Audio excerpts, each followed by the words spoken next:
โอ้ยฝนตกกับสิประมาณนี้พี่น้องเนาะนี่แหละเพื่อนน้องหมอกระทะทอดไข่นะโอ้ยตามเบิ่งนี่คือสิบ่ได้ใช่พี่น้องเนาะเนี่ยนี่แหละมีแต่บ่มีแนวสิทอดได้ทอดแล้วบัดเนี่ยน้ำมันก็ใส่เป็นอยู่ว่าเนาะทอดเป็นอยู่ตัวเนาะกดแชร์นะเด้อโดยเนาะก็ให้กดไลค์กดแชร์ไว้นะเด้ออยากเห็นให้เห็นสวนน้องช้อนโดยให้กดไลค์กดแชร์สิพาไปเบิ่งบ่โดยโอ้ยากเท่าใดก็สิไปบ่ไปเอ้าพี่น้องเอ้ยตัดภาพมาบาดนี้ก็ฟ้าลงฝนตกเลยเด้อพี่น้องเนาะมาหาทางน้องซ้อนคำเพิ่นพี่น้องเนาะหรือว่าน้องซ้อนลามเนาะอันนี้เป็นบ่อนนอนพ่อเพิ่นพี่น้องเนาะตู้พ่อเพิ่นโอ้นี่แหละต้นกล้วยต้นนี้ที่ว่าน้องซ้อนเพิ่นเก็บมาฝากนะพี่น้องเนาะมุมเก่ามุมเดิมพี่น้องเอ้ยเนาะจะได้แหละบาดนี้มื้อนี้ก็มาเป็นสะพานบุญในทั้งเอ้ยน้ำตาลหรือว่าทั้งพี่น้ำตาลเพิ่นเนาะพี่น้องเนาะ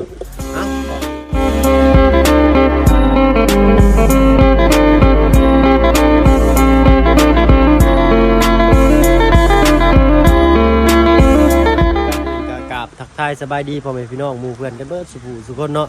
บ่ว่าทั้งในและต่างประเทศแต่ก็ยินดีต้อนรับเข้าสู่ช่องบ่าวเพิ่งเคยหลายคือเก่าพี่น้อยเนาะมื้อนี้ก็อยู่ทั้งบ้านสกีขอโทษขออภัยพี่น้อยเนาะอยู่บ้านสะแล้วเนาะเมืองเซโปนแขวงสวรรณเขตพี่น้อยเนาะฝนตกแล้วบัดพี่น้อยเนาะทางน้องสอนเพิ่นก็อยู่นี่แหละบ่ได้ไปไสพี่น้อยเนาะน้องเพิ่นมาได้ใส่สิทักถามเพิ่นก่อนพี่น้อยเนาะอันนี้สามหนุ่มกระซุ่มกระซวยคือเก่าสบายดีเนาะสบายเลยมาสิจับกล้องให้มาโดยโอ้ขอบมุกขอบใจหลายๆขอบมุกขอบใจทั้งโลกหลายๆพี่น้อยเนาะหน้าเรื่องเมาให้กว่าปอบดำเนาะกราบทักทายสบายดีพ่อพี่น้องอีกเทื่อนึงพี่น้อยเนาะยินดีต้อนรับเข้าสู่ช่องบ่าวเพิ่งเด้อพี่น้องเนาะวันนี้ก็มาพบกับพ่อกับน้องซ้อนในคาบที่แบบว่าให้หนุ่มกระซุ่มกระซวยนั่งเทคาบกันนะเนาะไม่ได้น้องไม่เจอกันนานคิดถึงจังเลยเนาะเป็นไรกินฮอดอยู่บ่ดีแล้วคือว่าคอยเบิ่งอันขึ้นมากระเบิดกันฉบับต้นเติบบ่มาได้ใช้บางทีไปหาไปอยู่เมื่อได้ปลูกกล้วยแล้วไปเล่นเนื้ออ๋อไปกินส้มบ่โดนกินข้าวหรือบ่จะกินข้าวหรือบ่กินเลยกินข้าวมั้ยยังกินข้าวกับปลากระป๋องที่แม่ทำได้ทางเสียเหล้าเสียเหล้าแพ็คหนึ่งเสียเหล้าแพ็คหนึ่งหน่อยเนาะให้ส่วนตัวนี้คือสิบ่ได้ไปอยู่เนาะมื้อนี้เนาะใกล้บ่อยากพาไปอยู่ผมเมื่อแต่ช่วงก็เมื่อแต่ปลูกกล้วยป้าลุงบอกว่าอยากให้อันไปเบิ่งให้น้องซ้อนพี่หน่อยเนาะการนี้แหละเบิ่งกาลเวลาอะไรเรื่องจากสภาพอากาศเนาะฟ้าลมฝนตกของสีทางเฮากับบุกล้าขึ้นที่สูงพี่หน่อยเนาะเพราะว่าทางที่ยังบ่เห็นสายดอกฟ้าเลยพี่หน่อยเนาะย่านได้เนาะเสียวใช่นั่นทางมันยากเพื่อนมดชมสีเพื่อนกระยานะมันกับเห็นนี่ป้าลุงนี่เห็นสิไปเพิ่นเลยเนาะสิพาไปบ่มื้อหน้าเนาะโดยมือฝนบ่ตกเนาะใส่น้ำมันเท่าใดฮะประมาณ30คันขี่จักคน2คน3คนนี่แหละเนาะ3คนประมาณ40ได้ใช่มาดูตายบ่เดี๋ยวเพิ่นกันรถมันก็อึดเนาะถ้าเอารถจักรไป2คันนี่จ้ะได้สบายอยู่เนาะนั่นแหละย่านจงได้ที่น้องๆจริงๆเจ็บบ่ย่านเขาคอยสินั่งทั้งหน้าเด้ศกดำเจ็บได้บ่แม่นคือเฮาเจ้ายังขี่ได้ไปขี่ได้แหละบ่แม่นว่าเฮาขี่ศกอ่อนเฮาบ่ได้แก้หยังเลยอันนี้แก้ครึ่งหน้าใส่ศกดำศกดำคือศกมันแข็งเนาะโดยมันคือกับศกอ่อนเศร้าแต่ด้นบ่เป็นไข่เป็นไอ้เศร้าแล้วเศร้าเลยเนาะโดยหายขาดเลยเนาะหายแล้วโอ้มาบัดนี้เสียงแหบมหาเสน่ห์ไปหน่อยเนาะชมกับวันหนุ่มซ้อนล่ามนี่บัดนี้เนาะเจ้าซื้อซ้อนล่ามเด้อบัดนี้เด้อโดยทางลุงจันทร์มันได้ซาย่าให้ใหม่ได้เนาะก็หนุ่มซ้อนล่ามมักอยู่ว่ามักบ่ซื้อนี่ซ้อนล่ามเทพพิทักษ์นี่จะได้อันเฟซบุ๊กนี่อันคนทักหาไลน์หรือบ่มีไลน์แหละมีคนทักมาแบบว่ามาจงมาจีบนี่อยู่ครับ บ่มีแต่ FC ไลน์ เรามีเอฟซีเนาะดีอกดีใจแล้วผลมีเอฟซีติดตามได้ มีแต่ FC ติดตามซื้อก็ดีใจแล้ว เอฟซีกับทักมาดินแม่นมันมีบอกว่าเดี๋ยวมาดีลงซ้อนสิบอกตอบเป็นหรือบอก ก็ ตอบวันอะไรฮะใส่เขาความเสียงก็บอกหรืออะไร จักชัวร์วันอะไร จีเนาะผมโทษพี่น้อยเนาะเนาะผมจะคืนพี่น้อยเนาะเนาะเป็นในใส่โทรศัพท์ใส่เป็นใส่ข้องแล้วบ่เดี๋ยวนี้เหมือนที่โทรมาดินน้ำน้องซ้อนกยันน้องซ้อนบอกว่าทางบ้านก็จับหนาชนลังอยู่ลงไทยนาเนาะโอ้ยที่ห้องน้องซ้อนนี่ว่ะที่ห้องน้องซ้อนใจจ้อยพี่น้อยตู้พ่อไปใช้อะไรเมื่อกี้นี่คือว่าเห็นอยู่ ไปอยู่เพื่อนพอแค่ คนกระตกบานยังบ่ได้ไปเรียกใช่บ่บัน นั่น ขึ้นกล้วยจังลดแล้วมึง ก็ได้ทุนแล้ว มีแต่ไปปลูกกล้วยเองบ่ ปลุกไว้เมื่อแต่11 โมงไปประมาณ6 โมง กล้วยเมื่อกี้นี่นั่นลืมพกไว้ตรงสอนยังบ่ทันสุกป้าฝนก็ลงมาพี่หน่อยเนาะให้เนี่ยแต่ว่าได้ส้นได้เช้าในเฮือนน้องซ้อนเพิ่นเนาะแต่เสียอย่างเดียวพี่น้อยเนาะฝนกระสาดเข้ามาแต่ว่าตกแห้งพี่สิอยู่บ่อยากได้นี่เนาะพากระจงกระจาดช่างกระซีเพิ่นกระหัวพี่น้อยเนาะแค่เนาะก็คือว่าได้ยินแว่วๆมาว่ามีข่าวดีมาแจ้งข้างนอกอีกได้มื้อนี้นะดีใจอยู่อ่ะ ดีจ้า คิดดูว่ามันจะมีข่าวดีมาแจ้งอยู่เนี่ยนะ ผมไม่ได้คิดเลย ผมก็ไม่ได้คิดเลย คือจะได้ต่อบัดนี้ ผมไม่ได้คิดอะไรเลย คิดแต่ว่าข้อแค่ FC มีแต่เขาทักหาผมเท่านั้นก็ดีใจแล้วครับ โอ้เนาะ ไทยก็เป็นด้วย พูดไทยก็เป็นด้วยบาดนี้ หน่อยหนึ่งเนาะพอเป็นซีซันพี่หน่อยเนาะนอกเป็นฟังเข้าใจแต่ว่าเวลาสิมาเว้าออกมาเป็นภาษาลาวสื่อให้ฟังว่าน้องเว้าได้นี่น้องเป็นแต่ความยากหน่อยหนึงเนาะแต่เราต้องฟังออกเว้าได้เนาะส่วนมากคนลาวนี่สิเว้าภาษาไทยหรือว่าไทยอีสานเนื้อๆหน่อยหนึงนี่ได้พี่หน่อยเนาะส่วนมากก็สิออกเป็นทางสุรินทร์เว้าเป็นภาษาลาวเลยนี่นะเนาะนี่แหละคือสองทางลงซ้อนกันก็ที่จะได้ยิ้มน้ำหมูน้ำปูไปเลยเนาะก็มีแต่ในโทรศัพท์จะเล่นเราจะเหลือหูยังอย่าเซิร์ชไปเบิ่งเนาะว่าเรื่องโทรศัพท์นี่ก็มีทั้งดีเลยบ่ดีหน่อยเนาะเบิ่งแนวบ่ดีมันก็เจ็บจิตใจเฮานำไปสู่แนวบ่ดีเฮาเบิ่งความหูก็ได้ความหูได้เนาะมันมือกันเว้นอยู่ยังแลเนาะเพิ่นเฮ็ดอันนี้เพิ่นปลูกผักอันนี้เพิ่นใส่ยังแน่กินใน Google ใน YouTube เนาะมันก็ฮู้เพิ่นก็บอกโอ้ผักอันนี้เราใส่พุ่นอันนี้เด้อวิธีปลูกวิธีเด้อจะดีเลยเนาะเอาไปให้สวนครับเนาะทางกันเบาพึ่งก็มี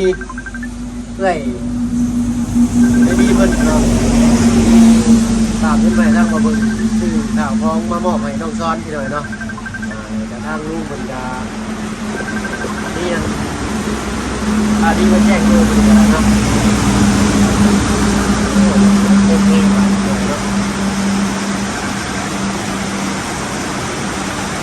โอ้ยโอเคนะนี่เนาะเอาเกียบเรื่องมันจักปากเลยโอ้ผมเรื่องอะไรอ๋อโอ้เอาเพิ่มขนาดเลยว่ะเพิ่มเล่นเอาคนครับ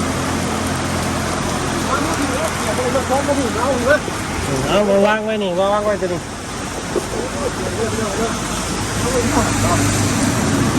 เอาดีแล้ว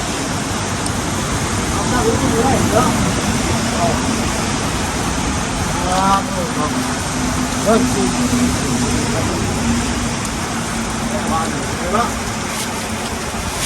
และทางเรื่อยจะให้เขาดูทางคุณในน้องเลยปุ๊บใช่เพื่อนมีน้ำปลาเขาให้เจอเลยปลาหรือว่าปลาเด็กขวดเจอเนาะมีน้ำมันน้ำปลาเอาขวดใหญ่เลยกินแบบนานๆเลยเนาะแล้วก็มีกุ้งนัว ท้องเพราะว่าตรงนู้นผมมีกันเลยเนาะแล้วจะมีไม่น้องเพิ่นตาลเนาะนี่มียังต่อไปด้วยเรือฮะบอยไปเลยเนาะเรือว่าจ้างเรือเดี๋ยวมีเดียวคัดหมอมีเลยเรือเนี่ยมีเลยเนาะโอ้ลืมถึงเนาะสวยข้ามเจ้ายังมีลายอยู่เนาะโอ้ยเดี๋ยวเนาะชื่อแต่นี่มาแบบว่าสวยม่วงมันลืมจำเดียวเนาะไม่ได้ว่าลืมเด็กเนาะครับบุกคนจะได้จะมีก็เลยเอาจะมีไปเลยเนาะมีสไลด์จะใส่ทุกเก่าทุกตอนทุกน้องเนาะไว้ปัญหาในเนาะได้ไปหน่อยเนาะแล้วก็มีไข่ดึงแตะเนาะก็มีมาม่ายำของไทยอย่างดีเลยพี่หน่อยเนาะยำกุ้งน้องเพิ่นแอปหนึ่งพี่หน่อยเนาะ นี่เอาขึ้นมาวางไว้เทิงสิ ไข่เนาะ เ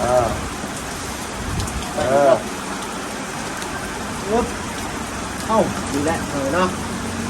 เอ้าลงเอ้าได้พวกเงินอยู่ด้วยว่าพวกแหละเลยเนาะ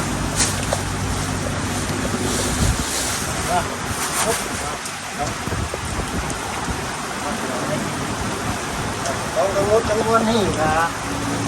เป็นทองข้างเป็นที่น้ำตาลเป็นหน่อยเนาะผมมุกคนได้ทั้งเงินน้ำตาลทั้งเงินเนาะดูน้องยินทั้งน้องช้อนเนาะอยากจะช่วยเนาะทั้งเงินเป็นการติดต่อมาทางของคนอื่นมาอยากช่วยน้องช้อนเนาะเป็นการขึ้นมาให้ทางของคนอื่นท่านบาทเลยเนาะตามที่ปันติเนาะแต่ว่าทักษะก็มีภาษีไป200เนาะ100 กว่าบาททางเงินถึงกับว่าผมเป็นยังเหมือนเนาะก็คือทำนี่แหละเนาะถ้าบอกคุณก็ได้จับจ่ายใช้ซอยได้ทั้งนี้เลยเนาะขอขอบคุณทั้งเรื่องที่ว่าพี่น้ำตาลด้วยเลยเนาะทั้งกับพี่นี่ก็คุณท่านคุณเป็นนี่ไปทำเราคำจ้าเนาะเป็นผู้ให้ได้ตรงไหนนี่เลยเนาะจะให้คุณพลาดมากเลยได้ขอให้ได้ที่นั่งที่นั่งโน่นนี่เลยเนาะทุกเนาะมาทางตอนกับหมอเรื่อยๆก็แต่ละลายเด้อแม่ที่มาฝากใส่อย่างน้ำทองคอยใส่อย่างน้ำตาลเนาะน้ำตาลเนาะแต่ละลายเด้อแม่ก็ให้เรียนดาวคนง่ายมือน้ำเลยแบบเด้อแต่ละลายเด้อแม่เนาะวิชาผู้จะเล่าเนาะอันนี้ก็ให้ดีมีแห้งเด้อเลยเด้อก็ให้ดีมีแห้งเด้อเลยเด้อคนเจ็บบ่ให้ได้คนเจ็บกันน้อยอยากให้ได้คนไข้บ่ให้มีคนไข้ได้ปรารถนาสิ่งใดปรารถนาสิ่งใดก็ให้ได้สิ่งนั้นก็ให้ได้สิ่งนั้นสมดังมโนนุเด้อเด้อเด้อมโนนุเด้อเด้อส บา บาง บางเนี่ยเรื่องก็ดีอยู่เนี่ยครับผมแล้วเนาะจิตสิ่งใดก็ให้ได้สิ่งนั้นสมดังมโนนุเด้อเด้อได้คิดสิ่งใดให้ได้สิ่งนั้นขอให้ได้สมดังมโนนุชมได้มโนนุชินนุโอเคครับน้องพี่น้องคอยเป็นคอยไปเนาะทั้งน้องคนก็คือการภาษาลาวทั้งเอาบ่ได้เดี๋ยว100นะเดือนละประมาณ80ซะเนาะเลยก็ยังเหลืออีกเนาะนี่เป็นเงินทอนเบิ่นคือเนาะที่พันกีบหลังจากซื้อไข่มาแล้วพี่น้องเนาะเอามอบไปทางน้องซ้อนหมดเลยเนาะเขาเลยเป็นว่าให้บางพึ่ง100,000กีบเนาะแต่บางพึ่งก็ในตัวเกียร์เสียหายไปแล้วก็ประมาณ100 กว่าบาทเนาะก็ประมาณแสนหน่อยๆเนาะก็เลยอันบางพึ่งก็รอบนี้ก็ให้น้องหมดซะหน่อยเนาะตั้งบางพึ่งจะเป็นสะพานบุญนี่ก็ดีอกดีใจแล้วพี่น้องเนาะเงินก็ยับเนี่ยพี่น้องเนาะเป้าก็ทางนู้นผมบอกให้ก็ใส่ไปก่อนพี่น้องเนาะขอบใจทางคุณเลยละอ้าวล่ะเก็บไว้เนาะขอบคุณทางนี้เลยเนาะเนาะโถเนาะรายการซีมีทั้งนุ่งคนนี่ได้ดีนี่เนาะมีทั้งนั้นไปรุ่นตรงกันเนาะยันว่าเขาตื่นเต้นอยู่วะดีใจอยู่วะถ้ามันมีว่าดีใจได้ข่อยเนาะนี่แต่อยากบ่อยากพอยังลายน้ำน้องเนาะพอให้แบบเป็นที่ผ่านมาเลยเนาะแบบว่าให้เจ้าตั้งใจเป็น ให้ใส่สวนกันว่ามีแนวเห็ดเนาะไม่ต้องไปหินที่เช่นซ้ำๆก็ได้เนาะอยู่เพื่อนอยู่ซ่านหมู่ครัวที่มาหาเองดอกเอาสุขุมเลยบุคลิกเจ้านี่เป็นคนสุขุมเนาะมีปากมีซีมันยิ้มแย้มแจ่มใสอาสัญญาใสดีเนาะเอาเห็นแล้วก็โอ้ดีใจได้พี่น้องเนาะเอาอะไรน้องเลยเนาะเอาและไอ้ทั้งลุงคนเขามาหามาแจ้งข่าวดีเจ้าก็แล้วกันเนาะสิเป็นอย่างนั้นจะไปรุ่นกันพี่น้อยเนาะเนาะเอาเฮากับสีพากันเก็บข่าวเก็บของขึ้นถึงเงินถึงซ่านก่อนเนาะเอาใส่ดินลงซ้อนถุงพลาสติกเนาะเก็บไปใส่ได้หลายเทื่ออยู่ได้เนาะดีใจเบิ่งนี่แหละพี่น้องเนาะกัดเตียงได้สมุนของเราเป็นเจ็บว่าจับต้องเกี่ยวคนไปเยี่ยมหัวไปนะฮะเจ็บน้องเลยเอาเนาะไอ้น้องเก็บเองก็แล้วกันสั้นๆพี่น้อยเนาะเจ้าอันถือเอากับไข่ก็ได้เนาะจะมันแตกเดี๋ยวอันไอ้ถืออันมาม่าให้โอ้เสือเรานี่คักขนาดเนาะเสือแบบว่าคุ้มนะพี่น้อยเนาะซื้อมาใส่เวียกใส่งานนี่กันอันนี้ก็มาใส่ขู่ใจเราปึ๊บเอ้าไข่แตกได้ฮะเนาะไข่ได้แพงแตกกันบ่ได้ได้เนาะไข่อื่นแตกยามันบอกโน้หัวหมดเลยพี่น้อยเนาะโอ้ยฝนตกกับสิประมาณนี้พี่น้อยเนาะนี่แหละเพื่อนน้องเพิ่นก็หัวโอ้ถึงโทรศัพท์ถึงไม้เนี่ยประจักษ์นี่พี่น้อยเนาะต้องมาจากหันพี่น้อยเนาะ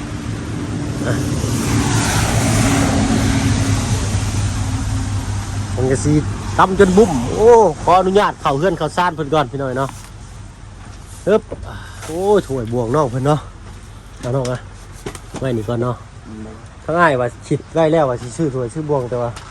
ไปซื้อนี่จนเบิดก่อนพี่น้อยเนาะขอโทษขออภัยนำลายๆแต่ก็ยังพอได้ใช้อยู่เนาะ3-4 ใบใส่มีใส่ยังก็มีอยู่พี่น้อยเนาะหม้อกระทะจะได้น้องอันนี้บ่หม้อกระทะทอดไข่นะโอ้ยตามเบิ่งนี่คือสิบ่ได้ใช้พี่น้อยเนาะเนี่ยนี่แหละมีแต่บ่มีแนวสิทอดได้ทอดแล้วบัดเนี่ยน้ำมันก็ใส่เป็นอยู่ว่าเนาะทอดเป็นอยู่ตัวเนาะทางลุงเพิ่นก็สิมีงบ 10,000 บาทพี่น้อยเนาะมามอบให้น้องซ้อนหรือว่าสิมามีแนวเฮ็ดอะไรพี่น้อยเนาะก็ถือว่าก็คือสิยังบ่พวงบ่พอดอกพี่น้อยเนาะจังได๋ก็ฝากพี่ฝากน้องหรือว่าเปิดสมทบเนาะพี่น้อยเนาะถ้าว่าสมทบก็ไปเลี้ยวแลหรือว่ามองเห็นทางน้องเพิ่นก็สมทบทางน้องเพิ่นก็ได้เนาะเฮาก็สิสร้างให้เป็นประโยชน์มากที่สุดพี่น้อยเนาะนี่แหละคือสภาพเพื่อนซ่านน้องเพิ่นนี่ก็ฝนหัวเนาะแต่ว่าในการที่ฝนหัวหรือว่าฝนตกนี่ก็ดีต่อบ่าวเพิ่นอีกอย่างนึงโทรศัพท์บ่ฮ้อนเนาะถ่ายคลิปได้ยาวๆไปถ่ายกับน้องนางน้อยว่าหั่นก็ตัดไปพี่น้อยเนาะขอโทษขออภัยนำหลายๆพี่น้อยเนาะฝนตกปักปุ่มชุ่มเย็นนั่นลีนี่เนาะกล้วยทั้งน้องมาฝากมื้อให้ก็แบ่งปันกันแล้วเนาะแต่ว่าบ่ได้ห่มผ้าไว้มันเลยยังบ่ทันสุกตัวน้องสอนดีใจหลายกล้วยหอมจำได้ฮะรอบนี้เพิ่นว่าทางบ้านก็คือบ่มาปลูกไว้เพิ่นว่าเนาะอยู่พุ่นบ่มีกล้วยหอมบ่มีแต่กล้วยน้ำกล้วยธรรมดาเนาะ